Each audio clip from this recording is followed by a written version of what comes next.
1971 সালের May June মাসে sector ২ commander Khaled Mosharraf এবং দুই তরুণ ডাক্তার মেজর আখতার আহমেদ ও ডাক্তার জাফরুল্লাহ চৌধুরী আহত মুক্তিযোদ্ধাদের চিকিৎসার জন্য একটি নিজস্ব হাসপাতালের প্রয়োজন অনুভব করেন। বাংলাদেশের ভেতরে তা সম্ভব না হওয়ায় আগরতলার কাছে মেলাঘরের ছনছলা আমবাগানে গড়ে ওঠে মুক্তাঞ্চলের প্রথম ফিল্ড হাসপাতাল।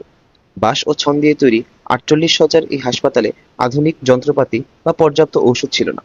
হারিকেনের আলোয় অস্ত্রোপচার, ফুটন্ত পানিতে যন্ত্রপাতি জীবাণুমুক্ত করা, আর প্রয়োজন হলে ডাক্তার ও নার্সরাই নিজেদের রক্তদান করতেন আহত যোদ্ধাদের। এসব দিয়েই বাঁচানো হতো অসংখ্য মুক্তিযোদ্ধার জীবন।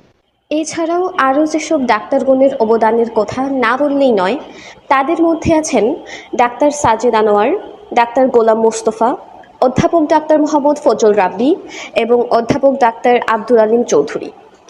বিজয়ের মাত্র দুদিন আগে 14ই ডিসেম্বর রায়ের বাজার বধ্যভূমিতে নিয়ে গিয়ে তাদেরকে নির্মমভাবে হত্যা করা হয়।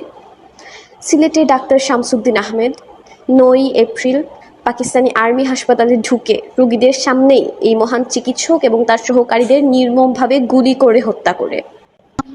এ তো অল্প কিছু তালিকা মাত্র। পথে প্রান্তরে নাম জানা অজানা অনেক চিকিৎসক হারিয়েছেন তাদের সর্বস্ব, কেউ বা দিয়েছেন নিজের জীবন বলি। আজকের এই মঞ্চে দাঁড়িয়ে আমরা সম্মান জানাচ্ছি চিকিৎসক সহ সেই অকুতোভয় যোদ্ধাদের, যাদের আত্মত্যাগে আমরা পেয়েছি আমাদের স্বাধীন বাংলাদেশ। ৭১ থেকে ৯০, আবারও স্বৈরাচার শাসনতন্ত্র, আবারও আন্দোলন, গণ অভ্যুত্থান। এই আন্দোলনের অন্যতম অনুপ্রেরণা ছিলেন ডাক্তার শামসুল আলম খান মিলন। ২৭ নভেম্বর গুলিবিদ্ধ হয়ে তিনি শহীদ হলে মাত্র ৯ দিনের মাথায় ৬ ডিসেম্বর ১৯৯০ স্বৈরাচার সরকারের পতন ঘটে। ৭১-এর রক্তক্ষয়ী সংগ্রামের পর কেটে গেছে প্রায় ৫টা দশক। ইতিহাস বদলেছে, বদলেছে শত্রু চেনার পরিভাষাও।